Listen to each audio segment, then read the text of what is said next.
오늘의 주요 뉴스입니다. 10일 부산의 코로나19 신규 확진자는 45명으로 유흥시설 관련 방문자와 종사자 7명이 추가로 확진됐습니다. 또한 모 업체에서 직원 5명이 추가 확진되는 등 지난 7일부터 엿새째 신규 확진자가 40명을 넘어서고 있습니다. 장마철 좁은 지역에 많은 비를 뿌리는 국지성 집중호우가 잦아졌습니다. 침수 위험 정보를 표시한 지도가 만들어져 시민들에게 공개됐습니다. 동남권 발전협의회가 이건희 기증관의 서울 건립 발표에 대해 강하게 반발하고 나섰습니다. 협의회는 규탄 성명서를 내고 우려하는 바가 현실이 됐다며 서울공화국을 강화시키는 것이라고 지적했습니다. 부산시가 고령 친화도시를 만들기 위한 시민 의견을 받습니다. 시는 홈페이지 시민토론란 댓글을 통해 고령 정책에 반영할 계획입니다.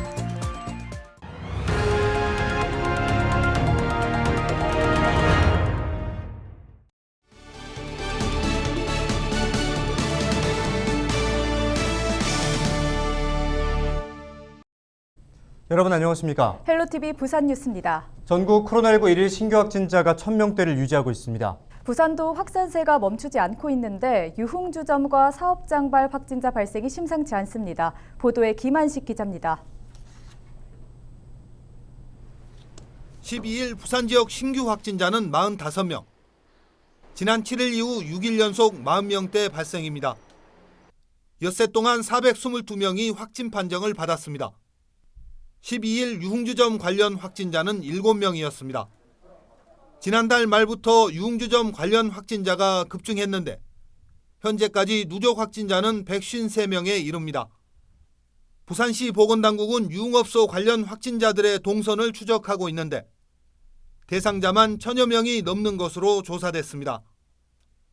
이날 확진자 중에는 경남 김해의 유흥업소 이용자 6명도 추가됐습니다.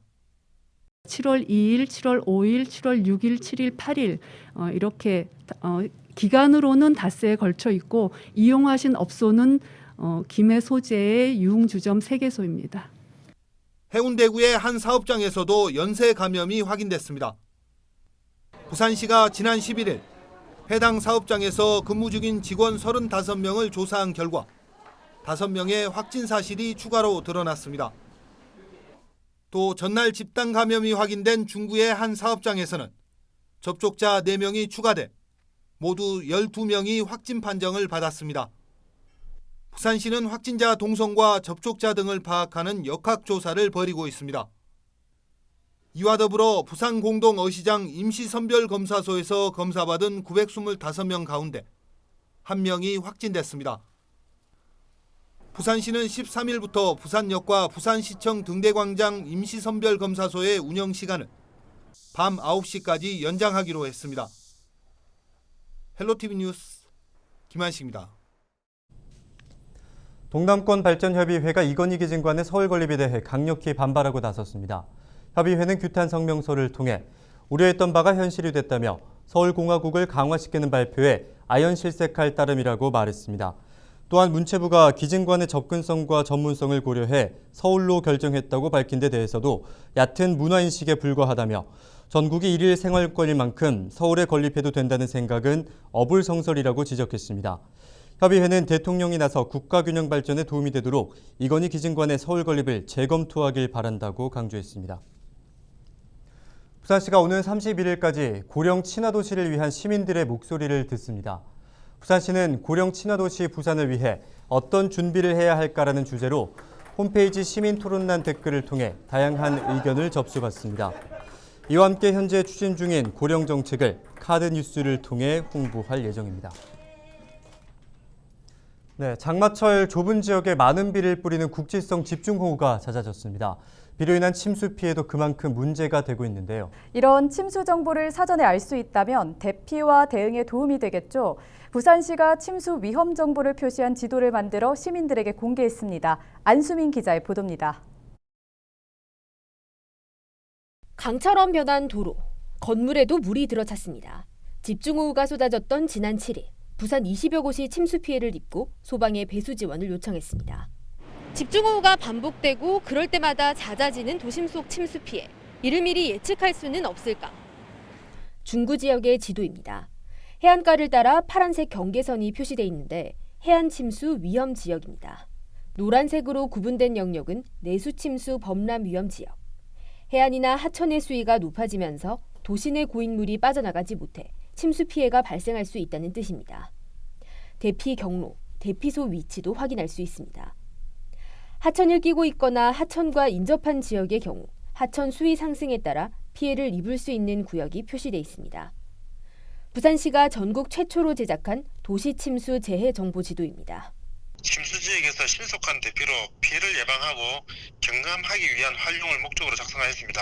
과거 침수 지역과 내륙 지역의 하천 범람, 내수 배제 불량, 해안 지역의 해일 등으로 인한 침수 예상 지역 자료를 활용하여 작성하였습니다. 중구, 강서구 대저동, 사상구 괴법동 감전동.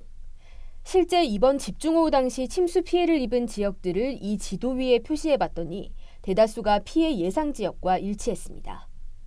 부산시는 16개 구군의 각 동별로 이 같은 재해 위험 지도를 제작한 데 더해 자연재해 우려 지역을 선정해 시민들에게 공개했습니다. 16개 구군 201개의 읍면동에 16,800매를 그리고 부산시 홈페이지 분야별 정보 안전란에서 지도를 열람하거나 내려받을 수 있도록 하였습니다. 자연재해를 막을 수는 없지만 위험 정보를 미리 숙지하고 사전에 대비한다면 인명사고 등의 피해는 최소화할 수 있을 것으로 보입니다.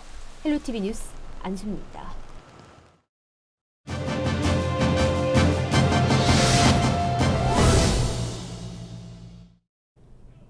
지난 2019년 해운대구 좌동에 청소년 문화의 집 건립 계획이 나왔었죠. 기본 계획이 수립되고 예정 부지가 확정되면서 올해 착공 예정이었지만 관련 예산이 삭감되면서 무산될 상황에 놓였습니다. 네, 무슨 이유에서 예산이 삭감된 것인지 자세히 알아보겠습니다. 해운대구의회 최은영 의원 전화 연결되어 있습니다. 안녕하십니까? 네, 안녕하세요. 네, 반갑습니다. 먼저 해운대구 좌동의 청소년 문화의 집이 어떤 곳인지 필요성에 대해서 말씀해 주시죠.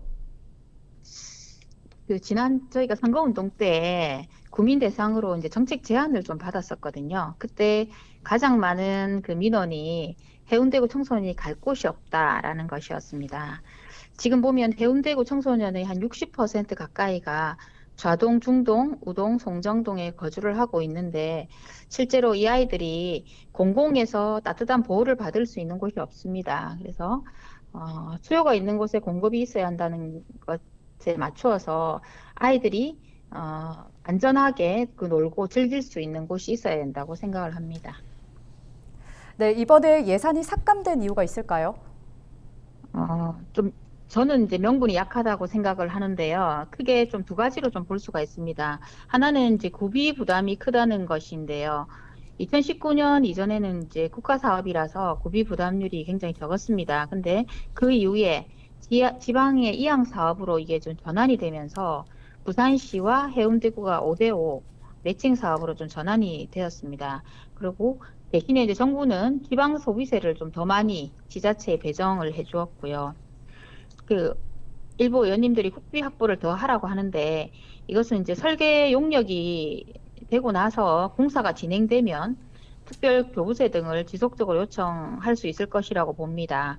그리고 이 지역 국회의원도 이것을 공약으로 넣었던데 역할을 하시리라고 좀 기대를 해봅니다. 또 두 번째로는 가불의 균형, 형평성을 또 말씀을 하시는데요. 저는 이것은 좀 말이 안 되는 것이라고 생각하는 게 해운대 을 쪽에는 청소년 문화의 집이 있고요. 청소년 수련관 그리고 청소년 상담복지센터, 학교 밖 청소년 지원센터 등 청소년 관련 복지시설이 좀 집중되어 있습니다. 이번 예산 삭감 소식에 학부모들이 많이 실망하셨다고 들었는데요. 지역 내에서 반응은 좀 어떻습니까? 네, 저희가 이 사업 첫 제안 이후에 지금 3년이 지금 다 되어 간다는 것을 학부모들이 좀 잘 알고 있습니다. 그래서 이번에 이제 우리 상임위에서 삭감이 된 사실을 알고 지난 7월 1일 날 본회의 전에 의장님 면담 요청을 했었고요. 면담을 진행했었습니다. 그리고 그 외에 삭감 사유에 대해서 도저히 납득할 수 없다고 하시고 학교 운영위원회 등 학부모 단체에서 굉장한 관심을 보이고 있습니다. 앞으로 도서 건립을 위해서 적극적인 활동을 하실 거라고 그렇게 말씀을 하십니다. 네, 앞으로 어떻게 대응해 나갈 계획이십니까? 그 자동의 자생병원 뒤에 공영 주차장으로 쓰이는 곳에 이미 부지 확보가 된 상태입니다.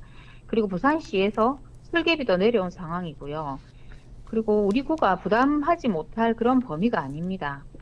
동래구는 같은 조건으로 이미 4월에 착공을 하였고요. 그래서 충분히 소통을 더 많이 하면 가능할 것이라고 보고요.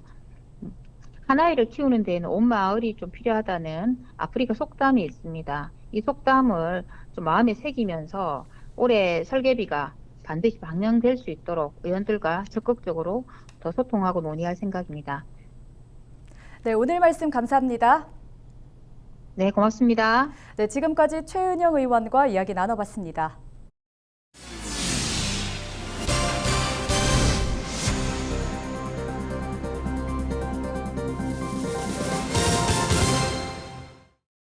다음 소식입니다.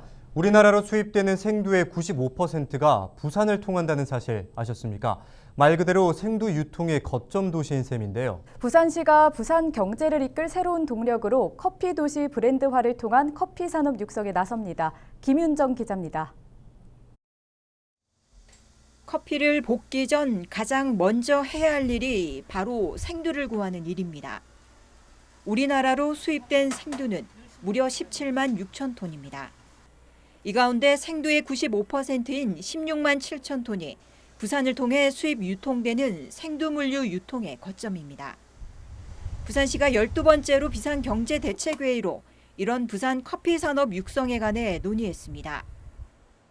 부산은 또한 국내 최초로 월드 바리스타 대회 챔피언을 배출한 도시이자 5천여 개에 달하는 커피 전문점과 15,000명이 넘는 관련 업계 종사 인원을 보유한 스페셜티 분야 최고 수준의 카페 도시이기도 합니다. 부산시는 부산을 커피 산업시장으로 본격 육성하기 위해 관련 기업을 지원하는 등 산업 기반 조성을 위해 4년간 180억 원을 투입할 계획입니다. 5년간 30억 원을 투입해 전문 연구 인력과 실험 시설을 갖추고 커피 산업 발전의 기초를 다지겠습니다. 급변하는 커피 시장 트렌드와 소비자 기호에 맞춰 5년간 신제품 비즈니스 모델 개발 및 사업화에 5억 원, 스페셜티 커피 등 신성장 분야 창업에 단계별 지원을 하겠습니다. 또 영도, 온천, 점포, 일광 등 지역 카페 거리에 5년간 15억 원을 투입해 커피 산업 특화 거리로 육성할 계획입니다. 커피와 관련한 시민 대상 평생 교육을 활성화해 중장년층과 여성 취업 역량 강화에도 나설 계획입니다. 5년간 10억 원을 투입하여 관련 인력을 필요로 하는 기업을 발굴하고 대학과 매칭시켜 연간 100명가량이 참여하는 현장 실습을 운영하겠습니다. 한편 국내 최초로 커피 도시 부산을 상징할 커피 산업 특화지구 조성에도 나설 것이란 입장입니다. BTV 뉴스 김윤정입니다. 부산시가 올 상반기 지방재정 신속집행평가에서 최우수 평가를 받았습니다. 부산시는 코로나19로 어려운 지역 경제를 위해 대규모 투자 사업의 조기 착공과 선금 지급을 확대하고 일자리 사업을 신속하게 추진해 왔습니다. 이로 인해 정부 목표율 60%보다 높은 68.6%를 집행했습니다. 부산 기초지자체 중에서는 부산 북구가 최우수로 사하구가 우수로 선정됐습니다. 기장군이 일광신도시 인근 삼덕지구의 주택건설 사업계획에 대해 절대 불가 입장을 재차 내비쳤습니다. 이와 관련해 부산시청 앞 1인 시위를 이어오고 있는 오규석 기장군수는 삼덕지구에 고층 아파트가 들어서면 일광면 횡계마을 전체가 고립된다며 주민을 이주시키는 대안 없이 건립은 불가능하다고 주장했습니다. 또 해당 위치가 입지 여건상 공동주택에 부적합하다며 우회도로가 개설된다 해도 건립을 반대할 거라고 밝혔습니다. 현재 일광신도시 삼덕지구 주택건설 사업계획은 부산시의 승인 절차를 거치고 있습니다. 이상으로 뉴스를 마칩니다. 저희는 언제나 지역 주민 여러분과 함께하겠습니다. 지금까지 시청해주신 여러분 고맙습니다.